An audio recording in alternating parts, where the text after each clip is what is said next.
واتخذوا من مقام ابراہیم مصلی صدق اللہ العظیم و صدق رسولہ النبی الکریم الامین ان اللہ و ملائکتہ یصلون علی النبی یا ایھا الذین آمنوا صلوا علیہ وسلموا تسلیما درود پاک پڑھیں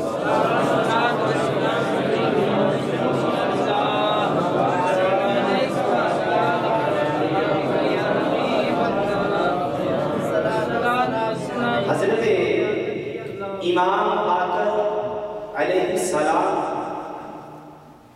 آپ کے پاس ایک شخص آیا، وہ کہنے لگا کہ ہمارے علاقے میں ایک شخص ہے کہ وہ کہتا ہے میرے پاس آقا علیہ السلام کے منہ مبارک ہیں، میرے آقا کے بال مبارک ہیں۔ تو امام نے حکم دیا کہ جاؤ وہ بال میرے پاس لے کر آؤ۔ وہ شخص گیا، لے کر آیا وہ منہ مبارک، اور امام باقر علیہ السلام نے سامنے رکھے وہ بال۔ جب سامنے رکھے، ایک ایک سامنے رکھتے جاتے اور اس پر درود پڑھتے۔ بال مبارک سامنے رکھ کے بالوں پر درود پڑھتے، اور اتنا درود پڑھا کہ اس میں سے 3 بال باہر نکالے اور 4 سائیڈ پہ نکالے، 4 بال سائیڈ پہ نکال دیے۔ اور جب صحابہ کو کہا، جو ماننے والے تھے انہیں کہا کہ یہ جو 3 ہیں انہیں پھینک دو، 4 ہیں انہیں محفوظ کر لو۔ وہ کہنے لگے کہ اے امام، آپ کو کس طرح پتا چلا کہ یہ آقا کے بال ہیں اور یہ آقا کے نہیں؟ پڑے تو اکٹھے تھے، آپ کو کس طرح سے پہچان ہوئی؟ تو امام نے کہا ہم نے پڑھا ان بالوں پر درود، جو نبی کے درود پر جھومنے لگے، اس سے پتا چل گیا کہ یہ نبی کے بال ہیں، یہ نبی کے منہ مبارک ہیں۔ اور آپ بھی اس طرح درود پڑھو کہ پتا چلے کہ آپ بھی نبی کے ماننے والوں ہو، کوئی شک نہ رہ جائے۔ اس طرح سے درود پڑھو۔ السلام والسلام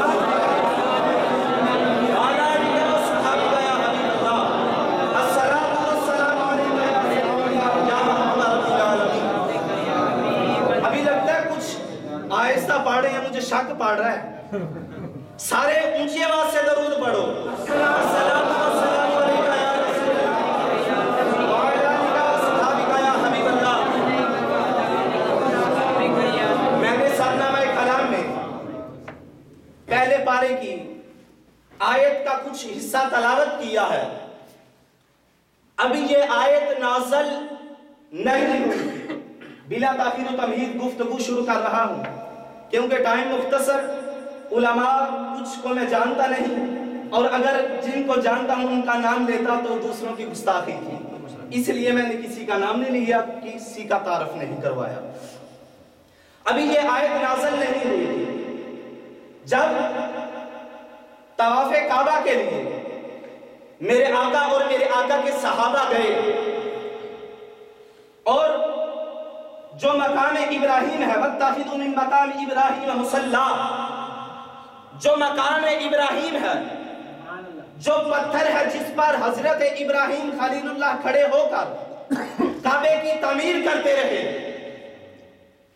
تو حضرت سیدنا عمر فاروق رضی اللہ تعالی عنہ کہنے لگے کہ یا رسول اللہ، یہ جو پتھر ہے یہ ہمارے باپ ابراہیم کے قدم اس پر لگے ہیں،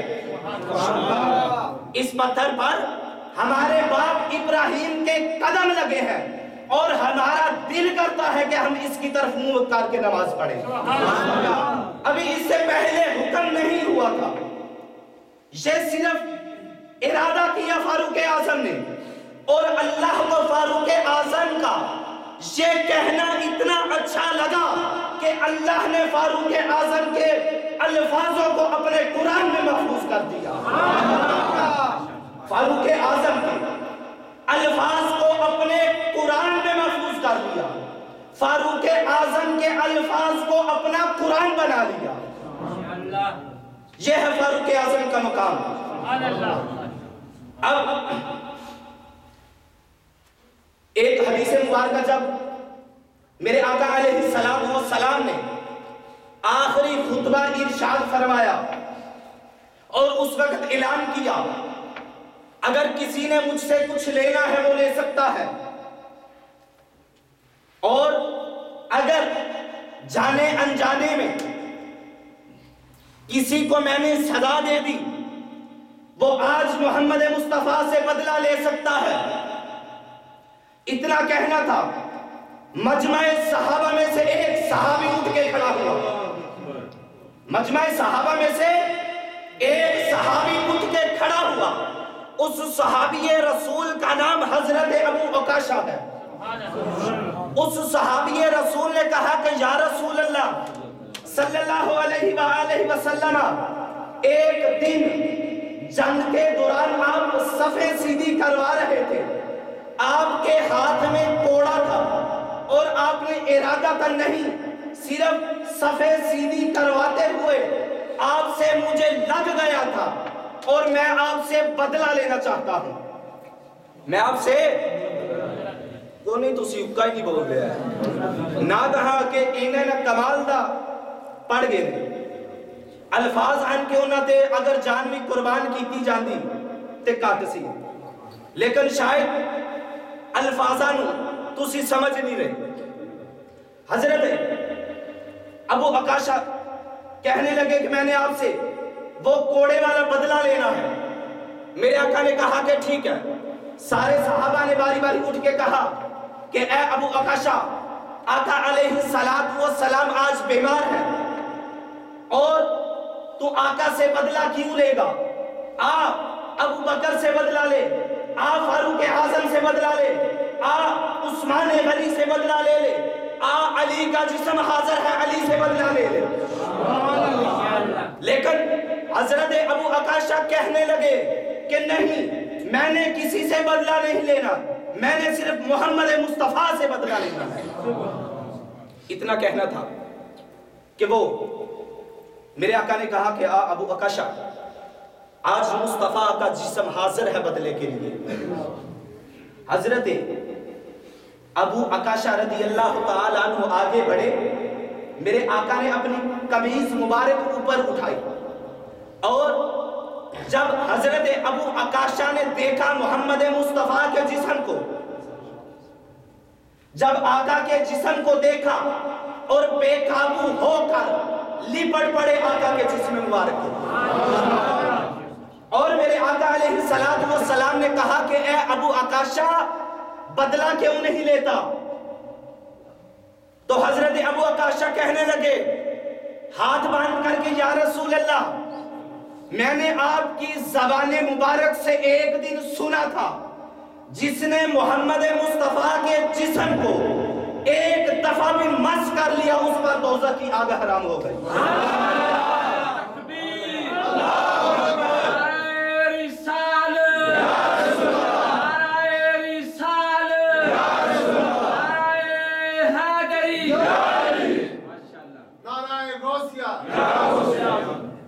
اور وہ صحابی رسول کہنے لگے کہ یا رسول اللہ، جب سے میں نے آپ کی زبان اطہر سے یہ الفاظ سنے کہ جس نے مجھ محمد مصطفیٰ کے جسم کو ایک دفعہ مس کر لیا اس پر دوزخ کی آگ حرام ہو چکی ہے، میں اس دن سے اس انتظار میں تھا کہ کب مجھے موقع ملے اور میں کب آقا کے جسم کو ساتھ ملوں، اور آج سے بڑھیا موقع میں نے کہا کہ شاید نہ پھر مل سکے، اس لیے میں نے یہ آج سب کچھ کیا۔ اور یہ بات کہوں گا کہ جس نے آقا کے جسم کو ایک دفعہ مس کر لیا اس پر تو دوزخ کی آگ حرام ہے، اس عمر فاروق کا کیا مقام ہے جو بار بار میرے آقا کے جسم کو مس کرتا ہے۔ آج لوگ طرح طرح کی باتیں کرتے ہیں حضرت سیدنا فاروق اعظم کے بارے میں، ارے مقام تو دیکھو فاروق اعظم کا کہ فاروق اعظم کا مقام کیا ہے، جو ایک دفعہ آقا کے جسم کو مس کرے اس پر دوزخ کی آگ حرام ہے، وہ جنتی ہے جو بار بار محمد مصطفیٰ کو مس کرے، اس کا کیا مقام ہے۔ اب آگے محرم بھی آئے گا اور اس پر دونوں پہ ایک جملہ کہہ کے ایک واقعہ بیان کر کے اختتام کروں گا۔ ایک دن حضرت سیدنا امیر المومنین خلیفۃ المسلمین امام العدل حضرت سیدنا فاروق اعظم رضی اللہ تعالی عنہ آپ کے صاحبزادے اور امام حسن یا امام حسین دونوں میں سے ایک تھے، کھیل رہے تھے۔ امام حسن نے کہا یا امام حسین، شہزادے نے کہا کہ تم ہمارے غلام زادے ہو، ہمارے غلام کے بیٹے ہو، ہمارے غلام کے بیٹے ہو۔ اب یہ بتانا چاہتا ہوں کہ دیکھو اس عظیم صحابی کا کردار کیا ہے، اس عظیم خلیفۃ المسلمین کا کردار کیا ہے۔ بیٹے کو کہا، فاروق اعظم کے بیٹے کو کہا کہ تم ہمارے غلام کے بیٹے ہو، تم ہمارے غلام زادے ہو۔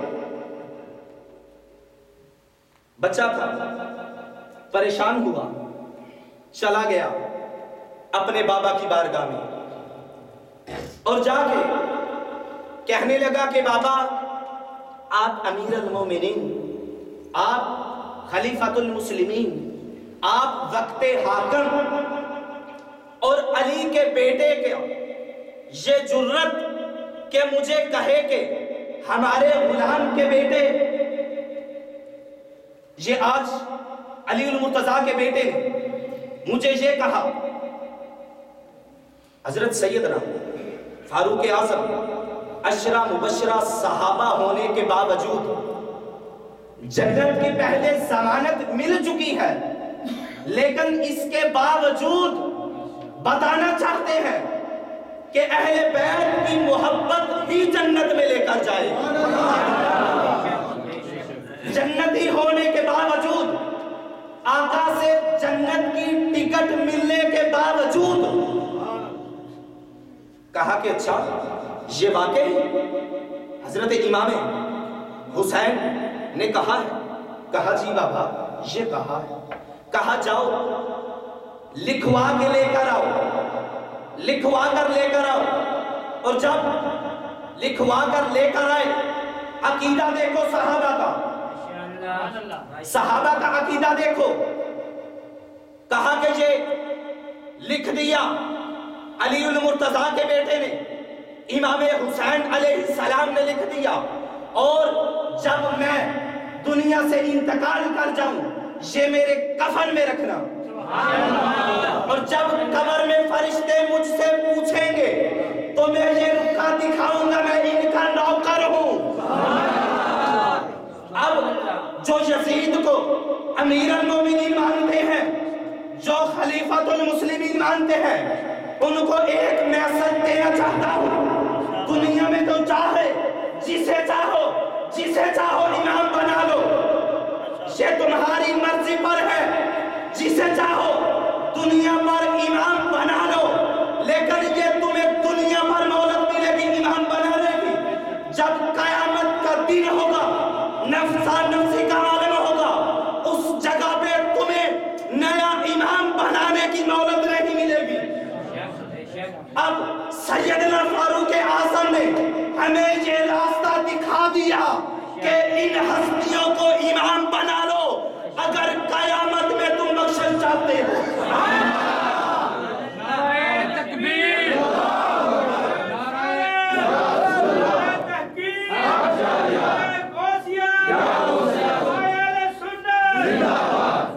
اب دنیا میں جسے چاہتے ہو، ادھر تمہیں مولت ہے، جسے چاہتے ہو امام بنانا اسے امام بنا لو، یہ تمہاری مرضی پر ہے، لیکن اس دن کے لیے کوئی ایسا امام ہونا ضروری ہے جو تمہاری سفارش کا نہ سوچے،